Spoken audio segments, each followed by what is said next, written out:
In this video, we will talk about sirtuins, especially Sirtuin 1, SIRT1, which is the oldest and best researched, and possibly also the most important one, since it plays a vital role in repairing DNA damage.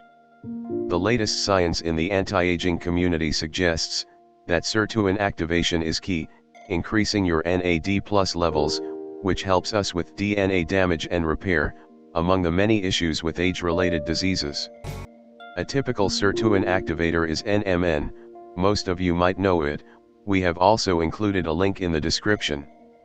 While NMN is certainly good, what if I told you that melatonin is also a potent sirtuin activator?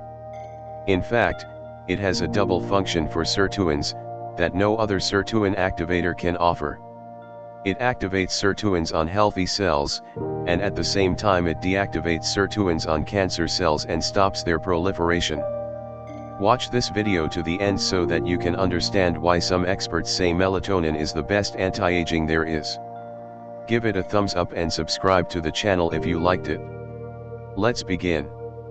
There are several kinds of sirtuins, from Sirtuin 1, SIRT1, until 7, SIRT7. The first discovered was indeed SIRT1, and this is possibly also the most important one because it is the one that can fix your DNA. The second important is SIRT3, because it has a lot to do with your mitochondria performance. Both of these sirtuins, Sirtuin 1 and Sirtuin 3, can be activated by melatonin. Today we talk only about SIRT1. The headline of a research paper from Wiley Online Library reads as following: Melatonin and SIRT1, a dual role in normal cells and in cancer cells.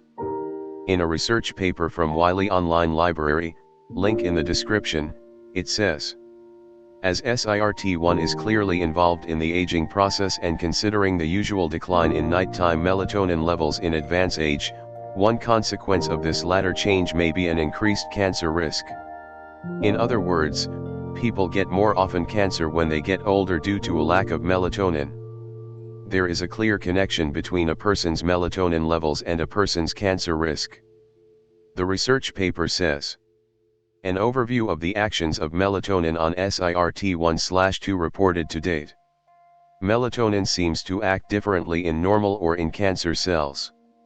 While melatonin increases SIRT1 and possibly SIRT2 activity in a normal physiological context, several reports have confirmed the inhibitory effect on SIRT1 in cancer cells, which alters completely the biological outcome. Note: there is a lot of talk online about the possibility of getting cancer from using NMN supplements. Well, this just seems like a good way to avoid that from happening, using high dosages of melatonin either alone or together with your favorite NMN supplement. How does this work? How can melatonin one-time activate SIRT1 for healthy cells and deactivate it for cancer cells? Scientists suggest that it has to do with the circadian clock. It says in the same Wiley research paper, Jung, Hines and Ahmed were the first to propose that SIRT1 inhibition could be a molecular key for circadian clock genes regulation. SIRT1 is a well-known circadian clock regulator. Some suggested that melatonin-induced SIRT1 inhibition in tumor cells might be of importance not only in terms of proliferation exclusively but also for resynchronizing clock genes. Circadian rhythm. Why is it so important? It is exactly what your pineal gland does, to synchronize all the rhythms within your body. This goes far beyond day and night rhythms. With about 300 million cells dying each minute, the same amount has to be replenished. This is an enormous task, and it is the task of your pineal gland to synchronize this. And only an intact pineal gland is activated and can master this. This happens with high doses of melatonin. This is also the reason why your pineal gland is the most important organ when it comes to the removal of senescent cells. It is not senescent.